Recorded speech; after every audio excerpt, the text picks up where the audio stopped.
The air smelled like burnt wood and blood. Werner Kohler raised his hand, signaling the men behind him to stop. Somewhere ahead, to the collapsed stone walls and smoking beams of the ruined farmhouse, a single American was laughing. Not the wild laugh of a dying man. Not the broken sound of someone who had lost his mind. It was calm, deliberate, mocking. Kohler felt ice run through his chest. He had heard men scream, beg, and curse in 5 countries. But laughter? That was new, and it terrified him. It was June 8th, 1944. 2 days after the landings at Normandy. The world was watching the beaches, but further inland, along the hedgerows and muddy fields of the Cotentin Peninsula, small units were fighting battles the history books would never name. The 82nd Airborne had been scattered across the French countryside like seeds thrown into a storm. Some landed in trees. Some drowned in flooded marshes. Others were shot before they hit the ground. But the ones who survived were some of the most dangerous soldiers the Wehrmacht had ever faced. Private First Class Daniel Rourke was one of them. 23 years old, thin, pale, with sharp eyes and a habit of smiling when things got bad. He had grown up in Pittsburgh, Pennsylvania, the second son of an Irish steelworker who drank too much and talked too little. Danny learned early that the world didn't care if you were afraid. It only cared if you quit. So he didn't. Not when his father hit him. Not when his brother died in a factory accident. And not when he volunteered for airborne training, knowing most men washed out before they ever saw a plane. He made it through. Jump school at Fort Benning. 24 practice jumps. Then England. Then the sea. 47 over Normandy with flak bursting all around them, and the jumpmaster screaming, "Go! Go! Go!" Danny went. The chute opened. The ground rushed up. And when he landed, he was alone. That was 2 days ago. Since then, he had walked 12 miles through enemy-controlled farmland, killed 2 German sentries with a trench knife, and linked up with a small mixed group of paratroopers from different units. They moved at night. They hid during the day. They ate stolen bread and drank from ditches. By the second morning, there were only 4 of them left. By noon, there were 3. By sunset, Danny was the only one still breathing. He had taken shelter in a stone farmhouse on the edge of a cow pasture. The roof was half collapsed from artillery fire. The walls were pockmarked with bullet holes. The family who had lived there was gone, or dead, or hiding somewhere Danny would never find them. He checked the building carefully. 2 rooms, 1 fireplace, a staircase leading to a loft that no longer had a floor. He dragged a wooden table across the doorway, set his rifle on the windowsill, and sat down to catch his breath. That's when he saw them. 12 men, German infantry, moving in a loose column along the edge of the pasture, rifles slung, helmets glinting in the late afternoon sun. They were tired, casual, talking to each other. One of them was smoking. Another carried a cloth bag that probably held bread or sausage. They hadn't seen him yet. Danny pulled back on the window and crouched low, breathing slowly through his nose. He could let them pass. Stay quiet. Wait until dark and slip away. That was the smart move, the safe move, the move every manual and every instructor would tell him to make. But Danny Rourke had learned something in the 2 days since he landed in France. The smart move wasn't always the right move, and the right move wasn't always the one that kept you alive longest.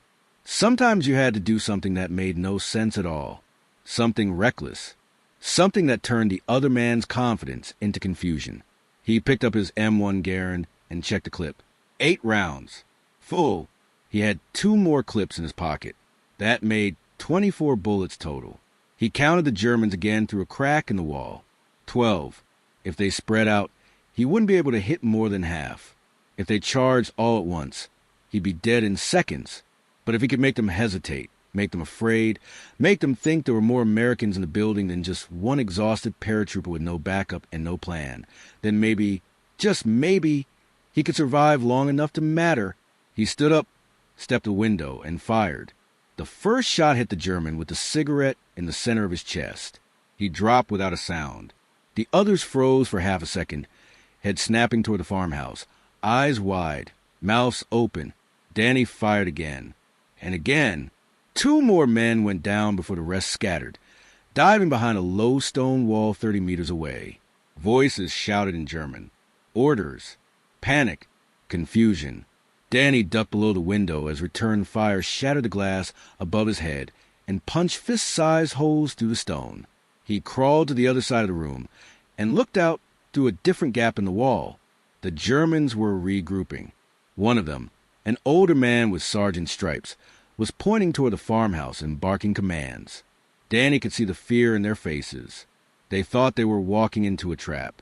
They thought the building was full of Americans. That was good. Fear made men slow. Doubt made them stupid. Danny reloaded, set the fresh clip on the floor beside him, and waited 30 seconds, a minute. Then the first German moved. He came low and fast, sprinting toward the side of the building with his rifle raised. Danny tracked him through the sights, led him by half a body length, and squeezed the trigger. The man twisted and fell. 4 down. The rest opened fire. Not aimed shots, just volume. Bullets chewed through the walls, kicking up dust and splinters. Danny pressed himself flat against the floor, covering his head with his arms. The noise was deafening, a continuous roar that made his ears ring and his skull vibrate. He could feel the air pressure change with every impact, could smell gunpowder and burning wood and something sharper, more chemical, cordite, or maybe his own fear, turned into scent. When the firing stopped, he heard voices again. Closer now. They were moving. He risked a look and saw 2 men running toward the front door, one with grenade in his hand. Danny shot the one with the grenade first. The man jerked backward, and the grenade fell from his fingers, rolled once, and detonated 6 feet from the doorway. The blast tore through the second man and shredded the wooden table Danny had dragged across the entrance. 5 down. Maybe 6. Danny's hands were shaking now, not from fear, from adrenaline, from the sheer speed of it all.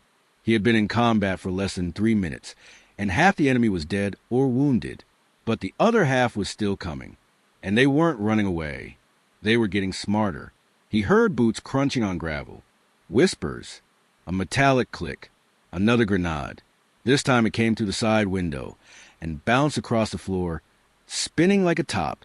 Danny had maybe 2 seconds.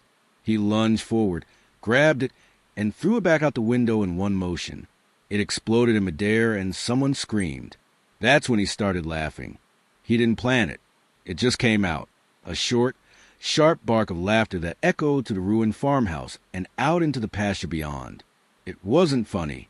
Nothing about this was funny.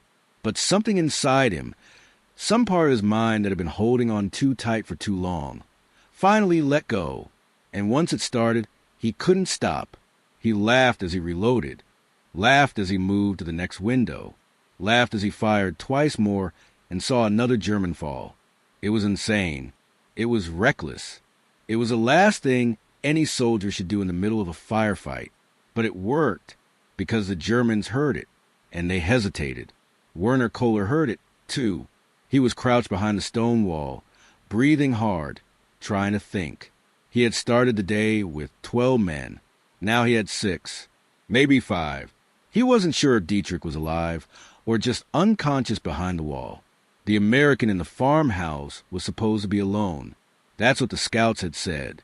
One man, isolated, easy to capture or kill. But nothing about this felt easy. Nothing about this felt like one man. And then that sound. Laughter. Calm, cold, mocking laughter. Like the American wasn't afraid. Like he was enjoying it. Kohler felt his chest tighten. He had fought in Poland and France. He had been wounded twice. He had seen good men die badly and bad men die well. But he had never, not once, heard a man laugh in the middle of being surrounded. It broke something inside his discipline. It made him think the American knew something he didn't. He turned to the man beside him, a young private named Klaus. "How many do you think are in there?" Klaus shook his head, eyes wide. "I don't know. 4? 5? Maybe more upstairs." There was no upstairs. The loft floor was gone. But Kohler didn't know that, and neither did Klaus. All they knew was that 6 of their friends were dead, and the man or men inside that building were still fighting, still laughing. Kohler made a decision. "We pull back." 50 meters. Get the MG-42 up and suppress the windows. Then we call for artillery. It was the right call, the smart call, but it gave Danny Rourke exactly what he needed: time. As the Germans retreated, Danny moved fast. He grabbed his rifle, his spare clips, and a canteen from a dead paratrooper's pack he'd been carrying. He kicked open the back door and ran. Not toward the enemy, not away from them. Diagonal, across the pasture, into a drainage ditch that ran along the northern edge of the field. He dropped into the ditch, splashed through 6 inches of muddy water, and kept moving. Behind him, he heard German voices, shouting, then the heavy, rhythmic chatter of a machine gun ripping to the farmhouse. The walls shook, glass shattered, wood splintered. If he had stayed, he'd be dead. But he hadn't stayed. He had moved, and now he was gone. He followed the ditch for 200 meters, then climbed out and circled back through a line of hedgerows. He moved slowly now, carefully, listening for voices, watching for movement. His heart was still pounding. His hands were still shaking. But the laughter was gone. What replaced it was something colder, clearer. He reached the edge of the hedgerow and looked back toward the farmhouse. The Germans were still there. 7 men now, clustered near the machine gun, talking, pointing, arguing. One of them was gesturing toward the building. Another was shaking his head. They didn't know he was gone yet. They thought he was still inside, pinned down, waiting to die. Danny raised his rifle and sighted on the man with the machine gun. Range, maybe 120 meters. Long for an M1, but not impossible. He steadied his breathing, let the crosshairs settle, and fired. The gunner dropped. The others dove for cover. Danny fired twice more, hitting nothing but ground, then turned and ran. He didn't wait to see what they did. He didn't care. He had done what he came to do. He had survived, and he had made them afraid. Over the next 4 hours, Danny moved to the countryside like a ghost. He didn't engage again. He didn't need to. He avoided German patrols, slipped past 2 roadblocks, and finally linked up with a larger group of American paratroopers near the village of St. Miraglise. When he arrived, covered in mud and blood, carrying a rifle with no ammunition left, the officer in charge asked him where his unit was. "Dead, sir," Danny said. "How many did you kill?" Danny thought about it. The cigarette smoker, the runner, the grenadier, the man behind the wall, the one by the tree, the machine gunner, and all the ones he wasn't sure about, the ones who might have died from the grenade he threw back, or the ones who bled out after he left. "Don't know, sir. Maybe 10, maybe more." The officer stared at him for a long moment, then nodded. "Get some food, get some sleep. We move again at 0400. Danny nodded and walked away. He found a dry corner in a barn, sat down with his back against the wall, and closed his eyes. But he didn't sleep. Not yet, because every time he closed his eyes, he saw the faces of the men he had killed. And every time he opened them, he heard that sound, his own laughter, cold and sharp and wrong. He didn't regret it. He wasn't ashamed. But he understood for the first time what war really did. It didn't just kill your body. It changed your mind. It took the parts of you that were soft and human and afraid, and it turned them into something else, something harder, something that could laugh while men died, and that scared him more than any bullet ever could. 3 weeks later, Danny Rourke was promoted to sergeant. He fought through France, then Holland, then Germany. He survived the Battle of the Bulge. He was wounded twice and decorated 3 times. When the war ended, he went home to Pittsburgh, married a schoolteacher named Margaret, and worked in a steel mill for 37 years. He never talked about the farmhouse. Not to his wife, not to his children, not to anyone. But sometimes, late at night, when the house was quiet and the world was still, he would sit in his chair by the window and remember, not the killing, not the fear, but the moment before, the moment when he stood up, picked up his rifle, and decided not to run, the moment when he chose to fight, even though it made no sense, even though it should have killed him. And he would wonder if that moment, that single choice, was the thing that saved him, or the thing that broke him, or maybe both. Werner Kohler survived the war. 2. He was captured by the British in 1945 and spent 2 years in a POW camp before returning to Germany. He became a schoolteacher. He married. He had 3 sons. And every year on June 8th, he would sit alone in his study and think about the farmhouse, about the laughter, about the American who should have died but didn't. He never learned Danny's name. He never knew what happened to him, but he never forgot, because that day taught him something no training manual or commanding officer ever could. It taught him that fear was a weapon, that uncertainty was a tactic, and that sometimes the most dangerous man on the battlefield wasn't the one with the most firepower or the best position. It was the one who refused to act the way you expected, the one who laughed when he should have been silent, the one who fought when he should have run. Danny Rourke died in 1998 at the age of 77. His funeral was quiet. A few family members, a few friends, a pastor who read from the Book of Psalms. At the end of the service, his grandson asked Margaret if Danny had been a hero. She thought about it for a long time. Then she said, "I think he was just a man, but the story of that farmhouse didn't end when Danny walked away. It lived on in ways he never saw." In the reports filed by German intelligence officers try to understand how one American had held off an entire squad. In the whispered conversations among Wehrmacht soldiers who heard the story secondhand and thirdhand, each retelling adding new details, new myths, new fears. In the minds of young paratroopers who heard Danny's name mentioned in passing and imagined themselves in his place, wondering if they would have the courage or the madness to do what he did. Because what Danny did that day wasn't just about survival. It was about psychological warfare, even if he didn't have a name for it. It was about understanding on some deep instinctive level that warfare isn't just bullets and bombs.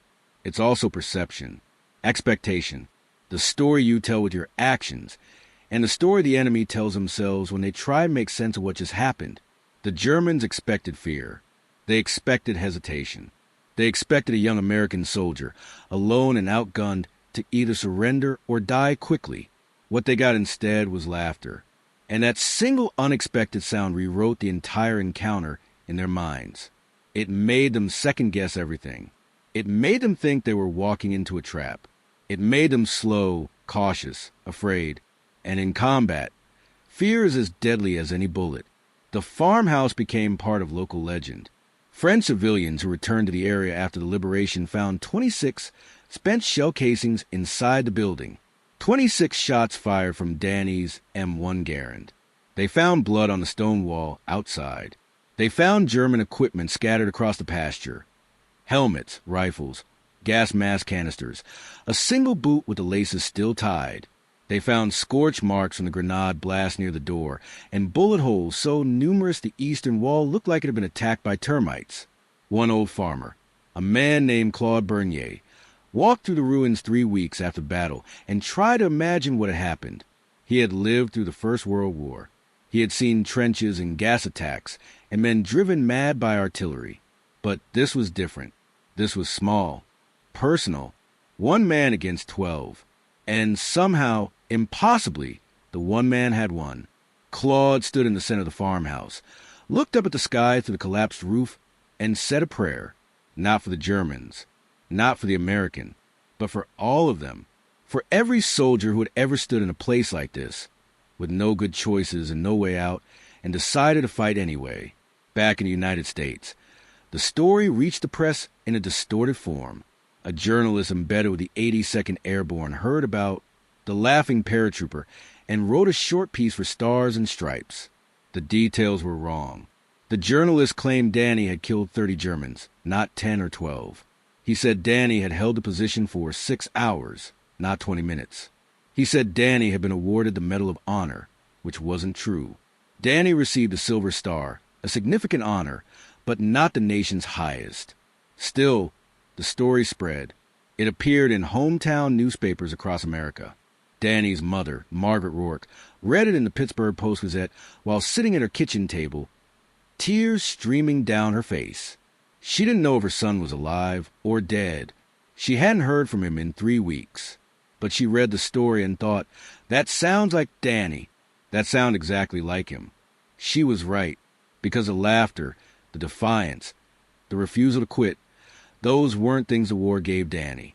Those were things he brought with him. Lessons learned in a Pittsburgh tenement where weakness was punished and strength was the only currency that mattered. Where his father's fist taught him that fear was inevitable, but surrender was a choice. Where his brother's death in a factory accident, crushed between two steel beams because he was too tired to move fast enough, taught him that the world didn't care about fairness or justice or second chances. Danny learned young that life was brutal and short and unforgiving. So when he found himself in that farmhouse, surrounded by men who want to kill him, it didn't feel new. It felt familiar. Just another moment when the universe was testing him, asking if he was ready to quit. And his answer, delivered in laughter and gunfire, was the same answer he had given his whole life. No. Let's talk about the tactical reality of what Danny did, because it matters. The farmhouse wasn't a fortress. It was a death trap. The walls were stone, yes, but they were old and porous. Bullets punched through them easily. The roof was gone. There was no second floor to retreat to, no basement to hide in, one entrance, two windows, and nowhere to run if the Germans decided to surround the building and burn it down or blow it apart with explosives. Any competent infantry officer would have told Danny to abandon the position immediately. The terrain offered no advantage. The structure offered no protection. Staying there meant certain death or capture. But Danny didn't see it that way. He saw something the officers didn't. Opportunity. The Germans were tired. They were casual. They weren't expecting contact. And most importantly, they were moving in the open across a pasture with no cover except a low stone wall. If Danny could hit them fast and hard before they realized what was happening, he could create chaos. And chaos in combat is a force multiplier. It makes one man seem like 10. It makes 10 men act like 2. So Danny took the shot, and then another, and another. 3 men down in 5 seconds, before the Germans even understood where the fire was coming from. That was the key. Speed, violence, surprise. The 3 principles of every successful ambush, executed by a 23-year-old kid from Pittsburgh who had never been to officer school and didn't know the doctrine, but understood the psychology. When the Germans scattered, Danny had already won the first battle, the battle for initiative. Now, they were reacting to him, responding to him, afraid of him. And once he had that advantage, he used it ruthlessly. He moved between firing positions. He reloaded quickly. He threw their own grenade back at them and acted such outrageous audacity that it shattered their confidence completely. And then, when they finally started to regroup, when Kohler made the smart decision to pull back and call for support, Danny did the smartest thing of all. He left. He didn't try to hold the position. He didn't wait to see if reinforcements would arrive. He took his small victory and disappeared, leaving the Germans to wonder if he was still there, still watching, still waiting. This is what made Danny dangerous. Not his marksmanship, though that was excellent. Not his courage, though he had plenty. What made him dangerous was his ability to think like the enemy, to understand that warfare is as much about the mind as the body, to recognize that the goal isn't always to kill the other man. It's to make the other man afraid to move. This kind of thinking can't be taught in a classroom. It can't be drilled on a parade ground. It comes from lived experience, from growing up in environments where violence is common and survival depends on reading the room, understanding power dynamics, and knowing when to fight and when to run. Danny had that knowledge. He had been training for the farmhouse his entire life, even if he didn't know it. After the war, military historians studied engagement. They used it as a teaching example at the infantry school at Fort Benning. They called it the farmhouse incident, and included it in lectures about small unit tactics and psychological operations. They praised Danny's aggression, his flexibility, his willingness to take calculated risks. But they missed something important. They treated the engagement as a tactical success, which it was, but they didn't talk about the cost. Not the physical cost. Danny walked away with a few scratches and bruises. The psychological cost. Because Danny didn't just kill men that day. He laughed while he did it. And that laughter, that moment of disconnection between action and emotion, marked him. It showed him something about himself he hadn't known before. That he was capable of cruelty, not sadistic cruelty, not violence for violence's sake. but the kind of cold, functional cruelty that war demands. The ability to kill efficiently, without hesitation, without remorse, and then move on as if it hadn't happened. That ability saved his life. But it also changed him. For the rest of the war, Danny was known as a man who didn't flinch, who didn't panic, who could walk into danger with a smile on his face and walk out the other side. His men respected him. His officers promoted him. His enemies feared him. But inside, something had shifted. The laughter that had come so naturally in the farmhouse never came again. Not in combat. Not at home. Not anywhere. Because Danny understood, in a way he couldn't articulate, that laughter had been a mask. A way to hide from the enormity of what he was doing. A way to trick himself into believing it wasn't real. But it was real. The bodies were real. The blood was real. And the part of him that could laugh while men died was real, too. And that scared him more than anything else. Let's return to Werner Kohler for a moment, because his story is important, too. When Kohler reported the engagement to his commanding officer, he was careful with his words. He said the farmhouse had been defended by at least 3 to 5 enemy soldiers. He said they had been well-armed and well-positioned.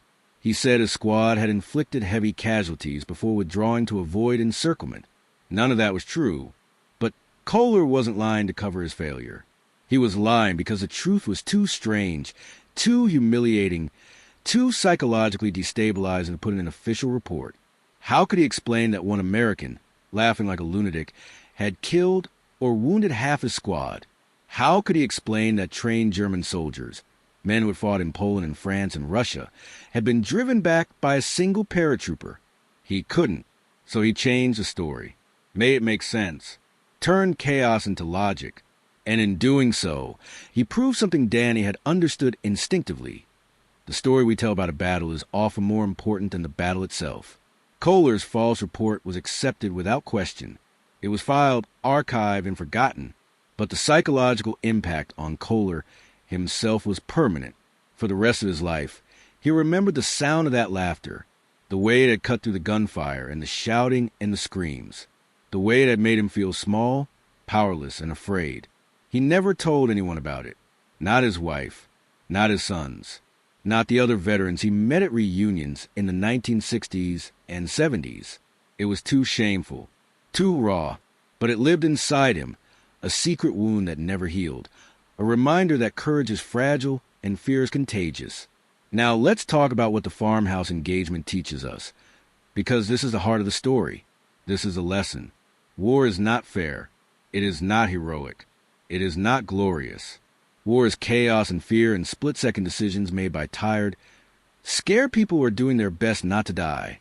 The heroes we celebrate, the medals we award, the stories we tell, they are built on moments like Danny's, moments of violence and desperation and luck, moments that could have ended differently with the smallest change, a jammed rifle, a poorly thrown grenade, a German soldier who didn't hesitate.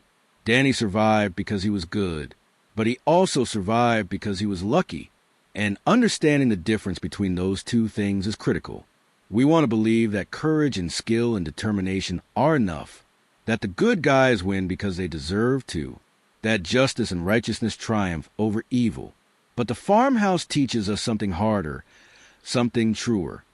Sometimes the only thing separating the living from the dead is a coin flip, a random chance, a moment of laughter that should have gotten you killed, but instead saved your life. This is a truth that veterans know and civilians don't. This is why so many soldiers struggle to talk about their experiences, because the real story isn't heroic. It's messy and random and morally ambiguous. Danny killed 12 men, maybe more, in a few minutes. Were they evil? Were they good? It doesn't matter. They were soldiers doing their jobs, just like him, and he killed them because that was his job. There's no redemption in that story, no moral clarity, just survival, just a man in a farmhouse, laughing because the alternative was screaming, pulling a trigger because the alternative was dying. In his later years, Danny Rourke occasionally spoke to school groups about his wartime service. He didn't like doing it, but his wife Margaret insisted. She thought the kids needed to hear from someone who had been there, Someone who could tell them what war was really like. Danny would stand in front of a classroom full of teenagers, uncomfortable in a dress shirt and tie, and talk about the 82nd Airborne. He talked about training, about brotherhood, about the importance of discipline and courage. He told them war was terrible and necessary, and something to be avoided whenever possible. But he never told them about the farmhouse. He never told them about the laughter. He never told them that the moment he was most proud of was also the moment he was most ashamed of. One time, a student asked him, "Were you ever scared?" Danny paused, thought about it, then said, "Every day, every single day." "How did you deal with it?" "I didn't," Danny said. "I just kept moving." That answer confused the students. They wanted something more inspiring, something about bravery or patriotism or belief in the cause. But Danny didn't have that to give. All he had was the truth. Fear doesn't go away. You don't conquer it. You carry it with you, and you do your job anyway. And sometimes, if you're very lucky, you come home. The farmhouse still stands. Sort of. The walls are there, covered in ivy and moss. The roof was rebuilt in the 1950s by a local farmer who used the building to store hay. There's no plaque, no memorial, no sign that anything important happened there. But every year, on the anniversary of D-Day, a few history enthusiasts make the pilgrimage. They walk the pasture. They measure distances. They take photographs. They try to imagine what it was like to be Danny Rourke, alone in that ruined building, with death on every side and no way out. They can't imagine it. None of us can, because imagination is clean and organized and makes sense. Reality is blood and noise and terror. Reality is a 23-year-old kid laughing because his mind can't process what's happening, and laughter is the only response left. Reality is surviving and spending the rest of your life wondering if you should have. So here's the final lesson, the one that matters most. Heroes are not born. They are not chosen. They are made in moments of impossible pressure, when every option is bad and the only choice is between bad and worse. Danny Rourke was a hero because he fought when he could have surrendered, because he laughed when he could have cried, because he survived when he should have died.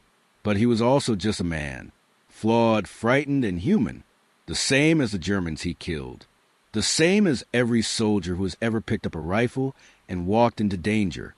War doesn't make us better. It doesn't ennoble us. It breaks us down, strips away everything soft and kind and gentle, and leaves behind only the parts that are hard enough to survive.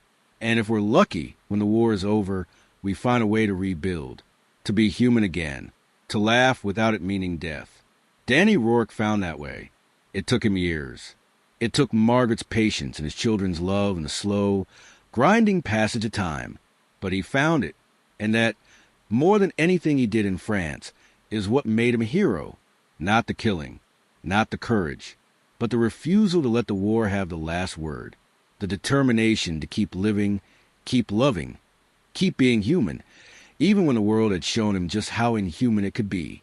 If you enjoyed this story and want to hear more about the soldiers who changed history, subscribe now, and let me know in the comments, where are you watching this from, and what's a historical story you'd like to hear next?